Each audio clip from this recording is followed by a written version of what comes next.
Welcome to my channel Tech Go.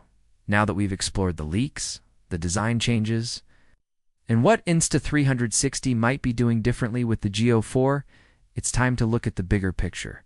This section focuses on competition, real-world usage, software upgrades, and where this camera might take the compact action world next. This isn't just about hardware anymore.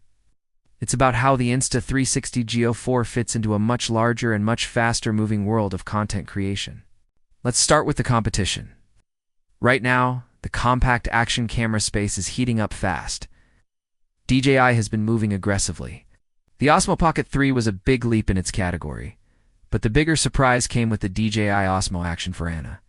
Now, leaks of the Osmo 360 and Osmo Nano suggest DJI is taking compact capture very seriously. These products aren't just gimmicks. They offer strong specs, smooth operation, and seamless smartphone integration. It puts pressure on Insta360. So, where does the Gopher fit in? The Gories has always targeted a very specific niche. It's not for those who want big rigs or full manual control. It's for people who need small, smart, and silent. Think daily vloggers, bikers, travelers, athletes, or just someone walking. Through a market with both hands busy, the Go 3 nailed that balance by combining versatility with size. But now, if the GO4 is ditching the pod, it becomes more direct and perhaps more limited. The real question is, will users be okay with that? It comes down to use cases. Two-sealed camera that's small, waterproof, and has smart sensors can shine in the right situation. For example, imagine a surfer clipping the Gopher to their board. No case, no wires, no need to worry about a pod. That's clean and simple. Or a food vlogger cooking with both hands, while the Gopher clips to a hat or fridge. These aren't edge cases. These are exactly the kinds of users Insta3 has always targeted. People who want to capture moments without thinking too much. But it also raises a new question. Can one camera serve everyone? Probably not. And that's where we might see a split in Insta360's product line. Maybe the GO4 becomes a new base model. Simple, durable, affordable, and the GO3 series continues for users who want modularity and more controls. That kind of strategy, two models, two audiences, makes a lot of sense. It reduces confusion while letting people choose what fits them best. Still, Insta360 has to tread carefully. There's a lesson in how GoPro handled its Max and Hero lines. Two different cameras for different users. It sounded good, but the execution wasn't always smooth. People got confused, marketing didn't help, and support was inconsistent. Insta360 must avoid that.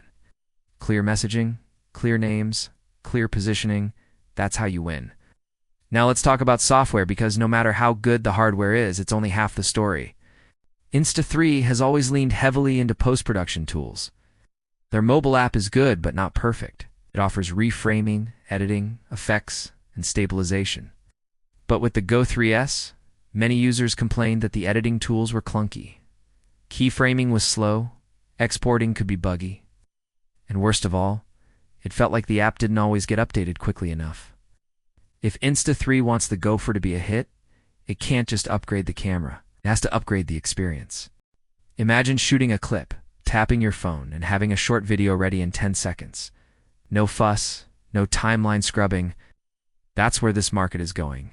Smart, fast, and easy. Tools like auto-editing, AI clip selection, and one-tap story export are no longer extras. They're expected. Oh. How might Insta3 deliver that? Well, AI editing is the buzzword of the year. If Insta3 builds better AI into its app, it can allow creators to just pick a few preferences like mood, duration, and type of video, and let the app do the rest. Combine that with better templates, smoother transitions, and dynamic music sync. And you've got a package that doesn't just record, it tells a story. That would set the Go4 apart, even if the hardware feels modest. Let's go back to hardware for a moment. One thing we haven't fully explored is power. Tiny cameras suffer from small batteries. It's physics, but it doesn't have to be a deal breaker. The solution might be fast charging, swappable mini docks, or even accessories that recharge on the go. Imagine a small belt clip that charges the Go4 while you walk, or a selfie stick with a built-in power bank. This kind of accessory thinking is something Insta3 has been good at in the past. They need to bring it back in full force.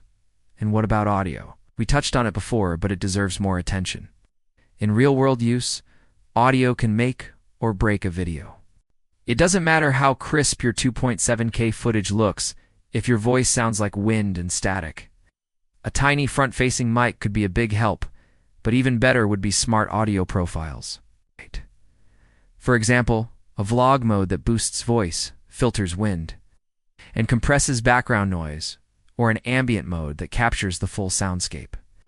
Audio presets might seem small, but they make a big difference in practice. Another area that needs thought is mounts. How does the gopher attach? Magnetic back, clip-on frame, sticky base. This matters. It's the original Go used magnets, but that raised concerns. People lost cameras on roller coasters or rough hikes. Insta360 needs to rethink mounting security. Maybe offer a new clip that locks in place or a magnetic grip with added friction. This is where details count. You should also think about the lens. The new leaks show a larger front-facing lens, which could mean a wider aperture or better stabilization. Either would be welcome. But it could also mean the GO4 is getting better. At low light, if Insta360 can push ISO performance, the GO4 could be a nighttime beast that opens it up to more use cases. Urban exploration, indoor events, or even stargazing. Low light has always been a weak point for action cams. Fixing it would be a major win. Now, let's zoom out again. What does all this mean for Insta360's future? The company has built its brand on being different, smaller, smarter, more flexible. They don't just copy GoPro or DJI. They try things, and that means risk, but it also means reward. The GO4 based on these leaks looks like a bold move. It ditches a lot.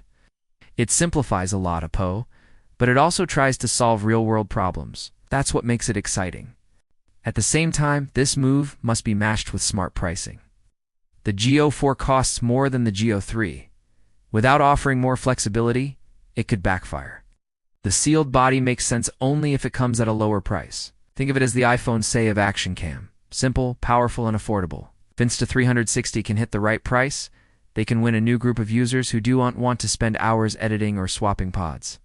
They just want to press record, looking forward. We might even see a new ecosystem. Imagine Insta360 launching more simple tools. Go mic, go grip, go jock.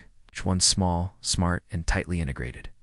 A kind of creative toolkit for the modern mobile creator. That's a strong vision, one that fits the brand and one that can keep Insta360 ahead. So, where do we stand now? The leaks are promising. The changes are bold. The risks are real. But if Insta360 delivers on this vision, better audio, smarter design, faster software, and stronger accessories, they could redefine the compact action camera.